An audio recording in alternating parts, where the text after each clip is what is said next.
Hello everyone, কি অবস্থা সবার? কেমন আছেন? আশা করি সবাই ভালো আছেন, আমিও ভালো আছি। তো আজ বিকালে চলে গেছিলাম আমি আমার কাকাদের মাঠে। সেখানে গিয়ে দেখি গোয়ালের চালের উপরে অনেকগুলো চাল কুমড়া ধরছে এবং এইগুলা পেকেও গেছে। চাল কুমড়াগুলো পেকে গেলেও কিন্তু সবুজ গাছ রয়ে গেছে। আমরা তো ভেবেছিলাম গাছগুলো হয়তো মারা যাবে, আস্তে আস্তে এই গাছগুলো মারা যাবে, কিন্তু মারা যায়নি। কাকাদের এই মাঠেও অনেক সবজি চাষ করা হয়, বিভিন্ন ধরনের সবজি চাষ করে। এক পাশে দেখো চাল কুমড়া গাছ লাগাইছে, অন্যদিকে সিম গাছও লাগাইছে, কিন্তু এই গাছে এখনো সিম ধরেনি, অবশ্য কিছুদিনের ভিতরই ধরবে। তারপরে সবুজ সবুজ লাগতেছিল দেখতে, আমার কাছে আরো বেশি ভালো লাগতেছিল। এখানে একটা ফুলের ছবি তুলতেছিলাম, তবে আমি বেশি ভালো তুলতে পারিনি। তবে আমি এই ফুলটার ছবি নিতে চাচ্ছিলাম, কিন্তু তোমরা যদি চিনে থাকো এই ফুলটা কি ফুল, তাহলে অবশ্যই আমার কমেন্ট করে বলে যাবা এটা কোন সবজি গাছের ফুল। তবে আমি আস্তে আস্তে ভেড়ির দিকে যাচ্ছিলাম। ভেড়িতেও কিন্তু সবজি চাষ করা হয়। ভেড়ির অপর পাশে একটা ছোট খাল আছে, খালের এখানে দেখো কতগুলো শাপলা ফুটেছে। আমাদের চারপাশে কিন্তু সবাই সবজি চাষ করে, সবজিতেই বেশি ফলন হয় এবং বেশি লাভবান হয়, তাই সবাই সবজি বেশি চাষ করে।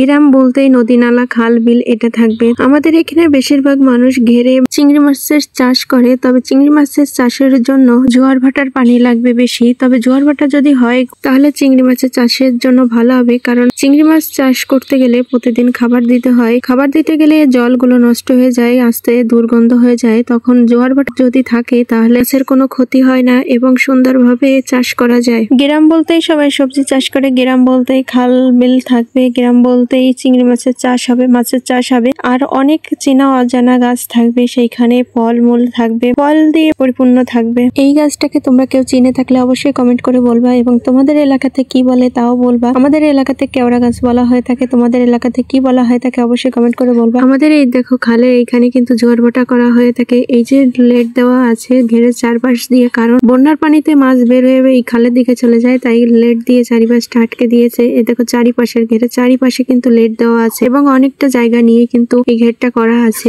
তবে আমি দেখাবো আজকে এখানে কি চাষ করা হয়েছে, চলো দেখে আসি। আমি আস্তে আস্তে হেঁটে হেঁটে সামনের দিকে এগোচ্ছি আর চারিপাশটা ক্যামেরা বন্দি করার জন্য চেষ্টা করছি। এই দেখো এখানে আমাদের দাদা ভাই লাউ গাছ লাগাইছে এবং এখানে অনেক লাউ পড়ছে। তারপরে দেখো লাউ শাক কিন্তু আমাদের খুব প্রিয় একটা জিনিস, তবে আমিও খুব পছন্দ করি এবং আমার ফ্যামিলিতে সবাই পছন্দ করে। দেখো আমি কি নিচে থেকে ক্যামেরা বন্দি করার জন্য চেষ্টা করছি যে আদৌ লাউ কতগুলো পড়ছে। তবে খুব সুন্দর ফসল হয়েছে, এখানে অনেক সুন্দর লাগতেছে, গাছগুলো সবুজে ভরা চারিপাশটা। মনে হচ্ছিল যেন এখানেই আমি থেকে যাই। শুধু লাউ গাছেরই চাষ করেনি, এখানে আরো কিন্তু বেগুন গাছেরও চাষ করছে, পেঁপে গাছও আছে। তবে এবার ফসল ভালো, কারণ বৃষ্টি হয়েছে, বৃষ্টির পানিতেই সবজি ফসল দুটোই ভালো হয়, মাছও ভালো হয়। আমাদের সবকিছুর জন্যই বৃষ্টি বেশি প্রয়োজন হয়। দেখো এখানে আমি দেখাচ্ছি তোমাদের কত সুন্দর করে বেগুন গাছ লাগাইছে, আসলেই সুন্দর লাগতেছে দেখতে। এবং নদীর আমাদের এই খালের সাইডে বেশি করে করছে, তো এই কারণে আরো বেশি ভালো লাগতেছে। অনেকটা জায়গা জুড়ে সবজি চাষ করেছে, তারপরেও দেখো কত সুন্দর লাগতেছে দেখতে। চারিপাশটা আরো বেশি সুন্দর, কারণ সবুজ প্রকৃতির মাঝেই আসল সুখ। আমি চারিপাশটা ক্যামেরা বন্দি করার চেষ্টা করছি, তারপরে যেটুকু পারতেছি এটুকু করতেছি। এই চারিপাশের ভেড়ি চারিপাশটা যদি করা হতো সবজি চাষ, তাহলে মনে হয় আরো বেশি ভালো হতো। তবে অল্প কিছু করেছে, তাও ভালো লাগতেছে, আসলে অনেক লাভবানও হয়েছে এখান থেকে। দেখো অনেক সুন্দর করে লাউ গাছ হয়েছে, কত সুন্দর দেখা যাচ্ছে। এপাশে কিন্তু খালের এইখানে কিন্তু শাপলা বিলও আছে, দেখো শাপলা ফুটে আছে, কিন্তু আমি এবার দেখতে পাইনি। শাপলা গাছ দেখতেছি কিন্তু শাপলা দেখতে পাইনি, কিছু হয়তো ফুটে হয়ে গেছে, নষ্ট হয়ে গেছে।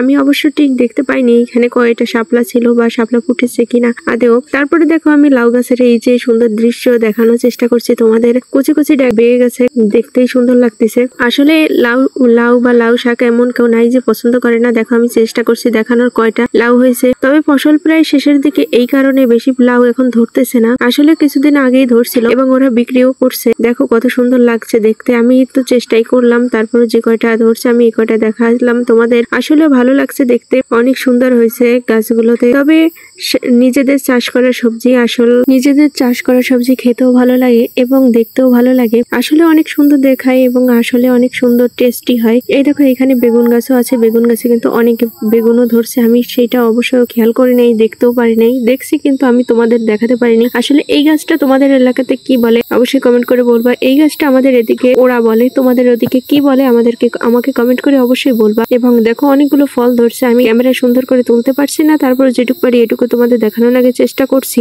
এই ফলগুলো অনেক টক হয়, তবে খাইতে অনেক সুন্দর লাগে। আমি নিজেও অনেকবার খাইছি এবং তোমরাও তোমাদের এলাকাতে যদি থেকে থাকে অবশ্যই খেয়ে দেখো, অনেক টেস্টি লাগে। তবে এবার আমি আগের বার ছিলাম ওই পাশে, তাই ওই পাশের থেকে তোমাদের এই ভেড়িটা দেখাইছি। এবার আমি এই পাশ থেকে তোমাদের এই ভেড়িটা দেখাচ্ছি। তারপরও সন্ধ্যা ঘনিয়ে গেছে, এখন আমি আস্তে ধীরে বাড়ির দিকে যাব, তারপরও তোমাদের এইগুলো দেখাচ্ছি। দেখো আসলে চারিপাশটা কত সুন্দর লাগছে, বেশি সুন্দর দেখা যাচ্ছে কারণ এইটা সবুজ প্রাকৃতিক, তার জন্য। তবে আমার ভিডিওটা কেমন লাগছে অবশ্যই কমেন্ট করে বলবা তোমরা।